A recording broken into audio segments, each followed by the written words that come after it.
দর্শক, আপনাদের সবাইকে স্বাগত জানাই আমাদের আজকের অনুষ্ঠানে।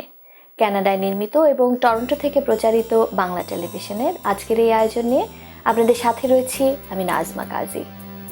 আশা করি আপনারা সবাই ভালো আছেন। অনুষ্ঠান শুরু হচ্ছে একটি গান দিয়ে। যদি হিমালয় আল্পসের সমস্ত জমাট বরফ একদিন গলেও যায়, তবুও তুমি আমার। যদি নায়াগ্রা জলপ্রপাত একদিন সাহারার কাছে চলেও যায়, তবুও তুমি আমার, তবুও তুমি আমার।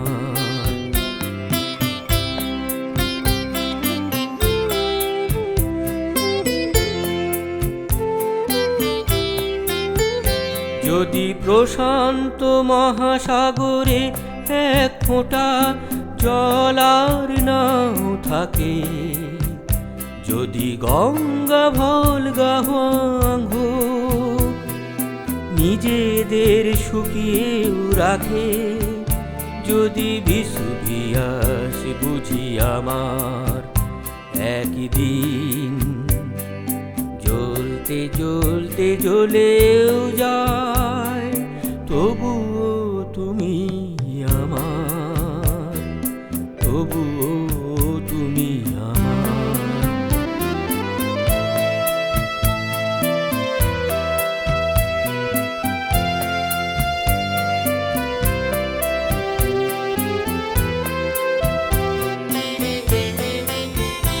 যদি পৃথিবীকে ধ্বংস করতে একদিন তৃতীয় মহাযুদ্ধ বাধে, যদি নিভেও যায় কোনো দিন যতটুকু আলো আছে ওই সূর্য আর চাঁদে, যদি সাইবেরিয়ার তুষারে কখনো সবুজ ফসল ফলেও যায়, তবুও তুমি আমার, তবুও তুমি আমার।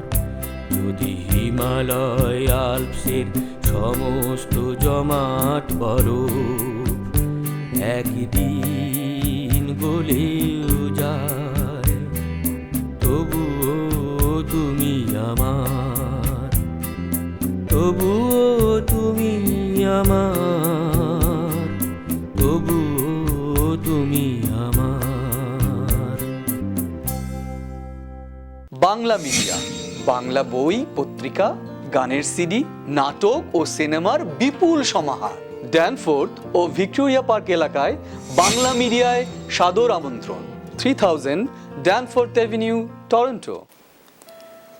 মাকে আমার পড়ে না মনে, শুধু কখন খেলতে গিয়ে হঠাৎ অকারণে একটা কি সুর গুনগুনিয়ে কানে আমার বাজে, মার কথা মেলায় যেন আমার খেলার মাঝে। মা বুঝি গান গাইতো আমার দোলনা ঠেলে ঠেলে, মা গিয়েছে যেতে যেতে গানটি গেছে ফেলে। মাকে আমার পড়ে না মনে, শুধু যখন আশ্বিনেতে ভোরের শিউলি বনে শিশির ভেজা হাওয়া বয়ে ফুলের গন্ধ আসে, তখন কেন মার কথা আমার মনে ভাসে। কবে বুঝি আনত মাসে ফুলের সাজি বয়ে, পূজার গন্ধ আসে যে তাই মার গন্ধ হয়ে। মাকে আমার পড়ে না মনে, শুধু যখন বসে গিয়ে শোবার ঘরের কোণে জানালা থেকে তাকাই দূরে নীল আকাশের দিকে, মনে হয় মা আমার পানে চাইছে অনিমিকে। কোলের পরে ধরে কবে দেখতো আমায় চেয়ে, সেই চাউনি রেখে গেছে সারা আকাশ ছেয়ে। দেখছেন বাংলা টেলিভিশন কানাডার অনুষ্ঠান। পৃথিবীর যে কোনো প্রান্ত থেকে যে কোনো সময়ে আমাদের অনুষ্ঠান দেখতে লগ অন করুন banglatelevision.net।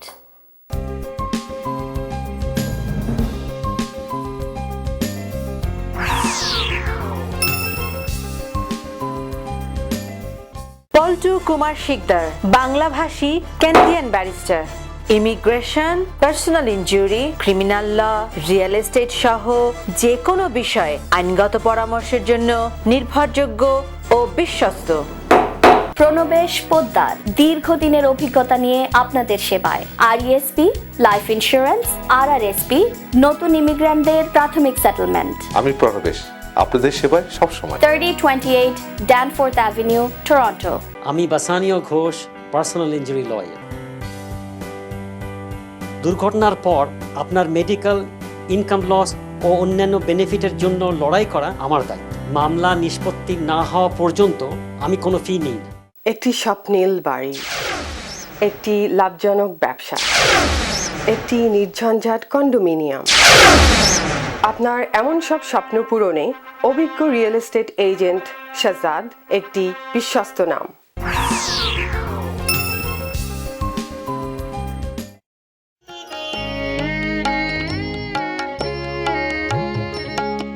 এইলো ভেনু সঙ্গ তব সুন্দর হে সুন্দর, পূর্ণ হলো অঙ্গ মম, ধন্য হলো অন্তর, সুন্দর হে সুন্দর, এইলো ভেনু সঙ্গ। দর্শক দেখছিলেন কণ্ঠশিল্পী হাবিবুদ্দিন আহমেদের গাওয়া একটি গানের অংশ বিশেষ। শিল্পী হাবিবুদ্দিন আহমেদ আমাদের স্টুডিওতে আজ উপস্থিত রয়েছেন বাংলা টিভির অতিথি হিসেবে। তার সাথে কথা বলেছেন আহমেদ হোসেন। দর্শক, কণ্ঠশিল্পী হাবিবুদ্দিন আহমেদের সাথে কথা বলবো, শুনবো তার গান। কেমন আছেন আপনি? আমি ভালো আছি, আপনি কেমন? আমি খুব ভালো আছি। বাংলাদেশে থাকতে তো আপনি বাংলাদেশ টেলিভিশনে গান করতেন, রেডিওতে গান করতেন, আপনি একজন তালিকাভুক্ত শিল্পী। সেখানে সে কারণেই আপনাকে চর্চার মধ্যে থাকতে হয়েছে। এই যে প্রবাস জীবনে শত প্রতিকূলতা, সমস্যা, এর মধ্যে কি আপনাদের সেই ধারাবাহিকতা চর্চাটা অব্যাহত রেখেছেন না একটু ছেদ পড়েছে? না, সত্যি কথা বলতে প্রবাসে ওই ধারাবাহিকতা বজায় রাখাটা খুবই কঠিন। দেশে যেই আমরা বিভিন্ন সময় যে অনুষ্ঠান, বা যেহেতু আমি রেডিও টিভির তালিকাভুক্ত শিল্পী ছিলাম, আমি জানি আমাকে গাইতে হবে, আর যেই সময়টা আমি ওখানে দিতে পারতাম এখানে সেইভাবে হচ্ছে না। তবে চর্চা করছি, চর্চা চালিয়ে যাচ্ছি। আর যখন দেশে যাই তখনও অনেকটা ইনভলভ হয়ে যাই, ওখানে বিভিন্ন চ্যানেলে গান করি। তো সুতরাং অবশ্যই 100% না, এই প্রবাসে হচ্ছে না ওরকম চর্চা, কিন্তু চর্চা চালিয়ে যাচ্ছি। চর্চাটা তো ভেতরের, মানে তাগাদা তো থাকেই। তো সেটা আবার সেটাই বলতে হয় যে দেশে থাকলে যেরকম 25শে বৈশাখ, তারপরে বিভিন্ন যে পর্যায়ের যে অকেশনগুলি আসে যেখানে আমরা পারফর্ম করি, ওইটা একটা প্রস্তুতি সারা বছরই থাকে, কিছু না কিছু চলতেই থাকে। সে পয়লা বৈশাখ থেকে 25শে বৈশাখ সবই কিছু, 22শে শ্রাবণ, এগুলি থাকেই। তো যার জন্য চর্চাটা প্রতিনিয়ত, কিন্তু এখানে খুবই সীমিত, যেহেতু অনুষ্ঠানও সীমিত, গাওয়ার সুযোগটাও সীমিত, সেই অর্থে চর্চাটাও সীমিত। কিন্তু মন সবসময় নাড়াচাড়া করে, সবসময় পড়ে থাকে। আপনি যে ধরনের গান করেন সেগুলো তো আসলে প্রার্থনার মতো সবকিছু। ওর সেটা অবশ্যই।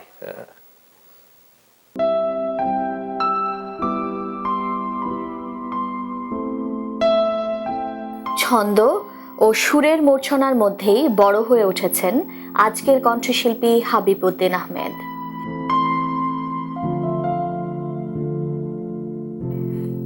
বাড়িতে সাংগীতিক পরিবেশ ছিল। বড় ভাই এবং বোনেরা সকলেই সঙ্গীতের চর্চা করতেন।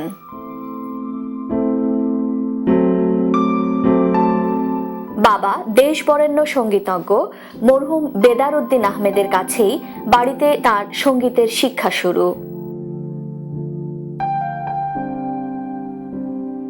একই সাথে বাংলাদেশের প্রসিদ্ধ বুলবুল ললিতকলা একাডেমিতে উচ্চাঙ্গ সঙ্গীত এবং রবীন্দ্রসঙ্গীতের তালিম নেন।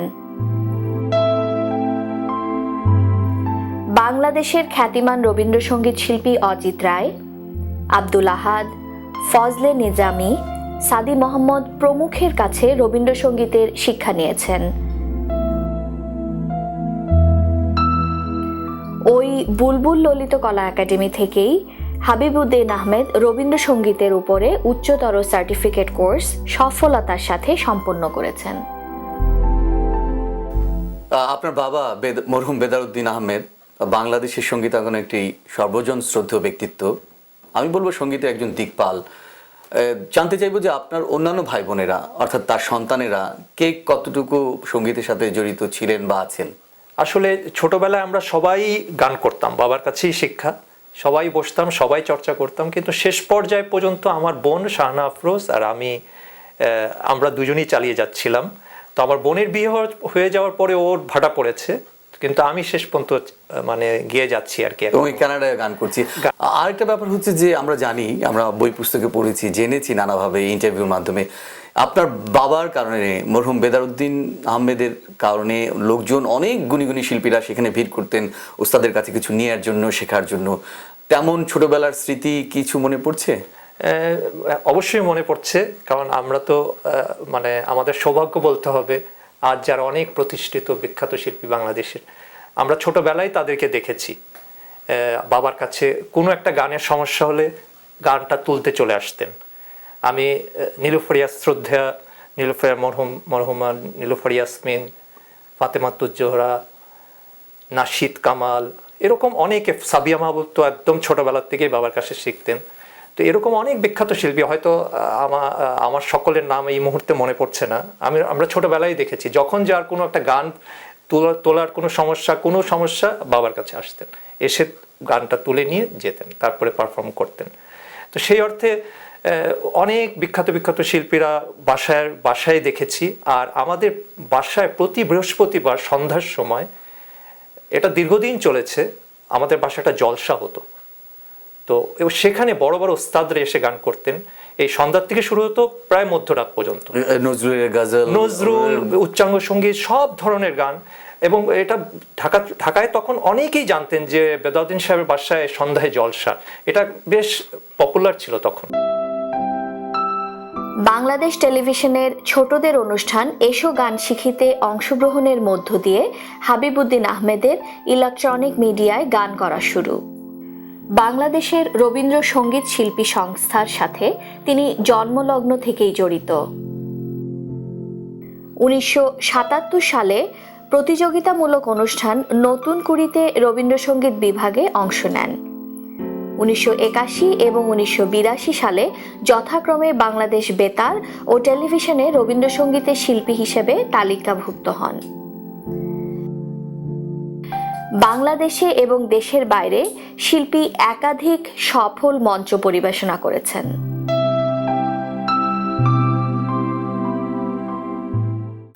হাবিব, আপনার একটি রবীন্দ্রনাথের গানের অ্যালবাম আছে, সিডি আছে, এবং আমাদের বাংলা টেলিভিশনের দর্শকরা তার কারণে অনেকগুলো প্রচার হয়েছে আর দেখেছে।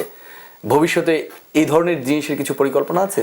পরিকল্পনা আসলে আছে। আগামী 1 থেকে 2 বছরের মধ্যে আমি দ্বিতীয় প্রকাশনায় যাব, সেটার প্রস্তুতি চলছে। সেটাও কি রবীন্দ্রনাথের গান? রবীন্দ্রনাথের গানে। আপনি মূলত রবীন্দ্রনাথের গানই আমি তালিকাভুক্ত হয়েছিলাম, শিখেছি। প্রাতিষ্ঠানিক আমার শিক্ষা রবীন্দ্রসঙ্গীতে। না পঞ্চকবি এরকম কিছু সুর থাকবে?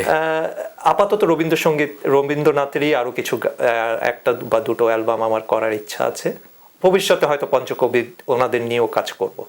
এবার একটু অন্যরকম প্রশ্ন, এই যে প্রবাসে আমাদের সংস্কৃতি চর্চা হয়, সাংস্কৃতিক কর্মকাণ্ডগুলো হয়, এ তো প্রতিকূলতার মধ্যে করতে হয় কি হয় না, আপনার মন্তব্য কি? হ্যাঁ, অবশ্যই এখানে কিছু একটা করা আসলে বেশ কঠিন। তারপরও যারা করছে তাদের আমরা সবসময় চেষ্টা করি সহযোগিতা করতে, তাদের সাথে থাকতে শিল্পী হিসাবে, এবং আশা করি তারা আরো আমাদের সংস্কৃতিকে প্রবাসে বাঁচিয়ে রাখার জন্য তারা আরো সক্রিয় হবে, এবং আমাদের সকলেরই উচিত তাদেরকে সহযোগিতা করা। যেমন একটা টেলিভিশন চালানো। 2011 সালে হাবিবুদ্দিন আহমেদের রবীন্দ্রসঙ্গীতের একক অ্যালবাম বের হয়েছে ঢাকা থেকে। 12টি গানের ওই সংকলন ইতোমধ্যেই শ্রোতাদের প্রশংসা কুড়িয়েছে। 2 কন্যা এবং 1 পুত্র সন্তানের জনক কণ্ঠশিল্পী হাবিবুদ্দিন আহমেদ কানাডার ব্র্যাম্পটন শহরে সপরিবারে বসবাস করছেন। বাংলা টেলিভিশন কানাডার পক্ষ থেকে আমরা শিল্পীর সুস্বাস্থ্য ও দীর্ঘায়ু কামনা করি।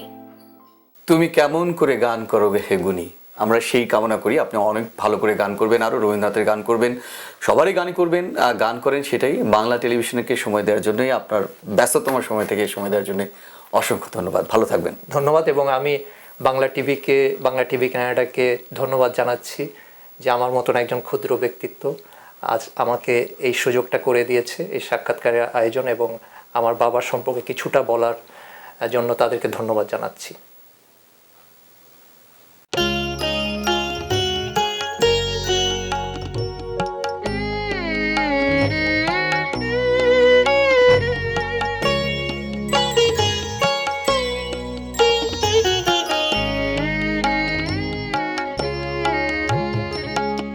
এইলো ভেনু সঙ্গ তব সুন্দর হে সুন্দর, পূর্ণ হলো অঙ্গ মম, ধন্য হলো অন্তর, সুন্দর হে সুন্দর।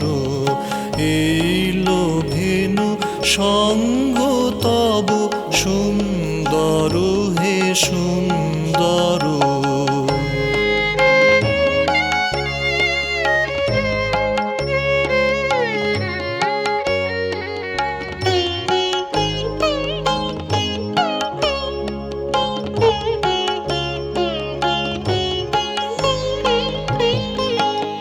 আলোকে মোর চক্ষু দুটি মুগ্ধ হয়ে উঠল ফুটি, আলোকে মোর চক্ষু দুটি মুগ্ধ হয়ে উঠল ফুটি, হৃদ গগনে পবন হলো সৌরভেতে মন্থর, সুন্দর হে সুন্দর। এইলো ভেনু সঙ্গ তব সুন্দর হে সুন্দর।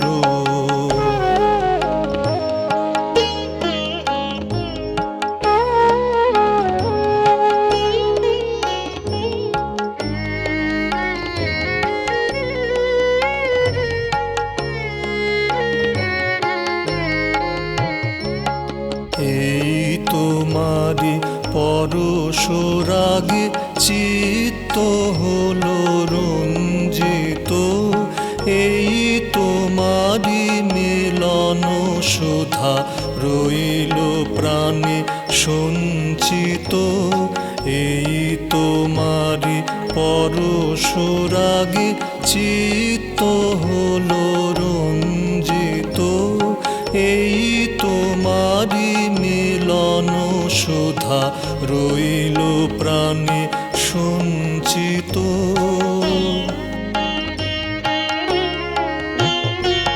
তোমার মাঝে এমনি করে নবীন করি লাউ যে মোরে, তোমার মাঝে এমনি করে নবীন করি লাউ যে মোরে, এই জনমে ঘটালে মো জন্ম জন্মান্তর, সুন্দর হে সুন্দর।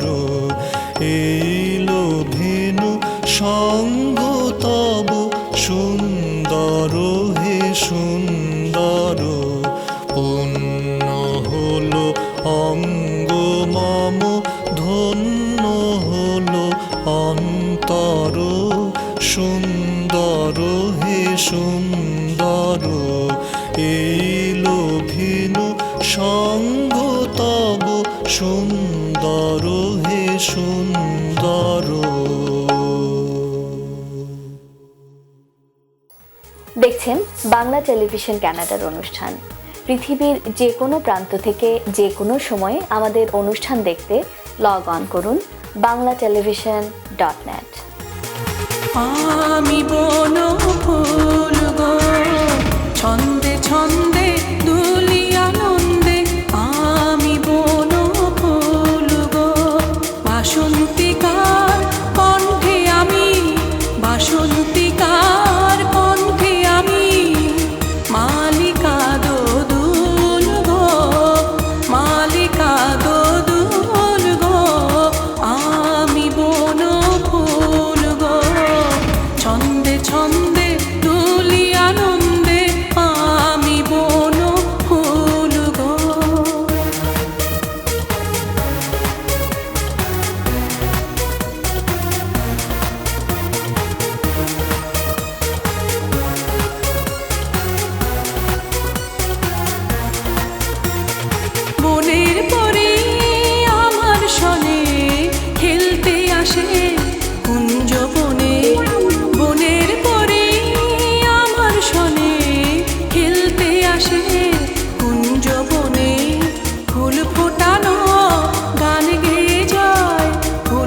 বাসর জাগি চাঁদের সাথে ভোরের বেলায় নয়ন কোণে দোলে শিশির দোল গো, দোলে শিশির দোল গো, আমি বন ফুল গো, ছন্দে ছন্দে দুলি আনন্দে আমি বন ফুল গো।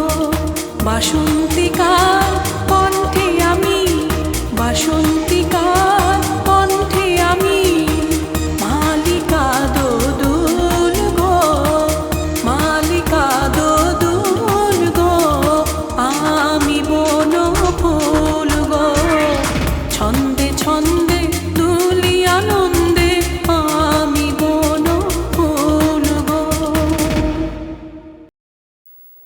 আরও একটি গান শুনতে শুনতে শেষ করছি আমাদের আজকের আয়োজন। আপনাদের সবাইকে অনেক ধন্যবাদ আমাদের সাথে থাকার জন্যে। বাংলা টেলিভিশনের পরবর্তী অনুষ্ঠান প্রচারিত হবে ঠিক এক পক্ষকাল পরে একই সময়ে একই চ্যানেলে। দেখবার আমন্ত্রণ রইল। সে পর্যন্ত আপনারা সবাই ভালো থাকুন, সুস্থ থাকুন, আর বাঙালির সাথে বাংলা বলুন। আকাশ প্রদীপ জলে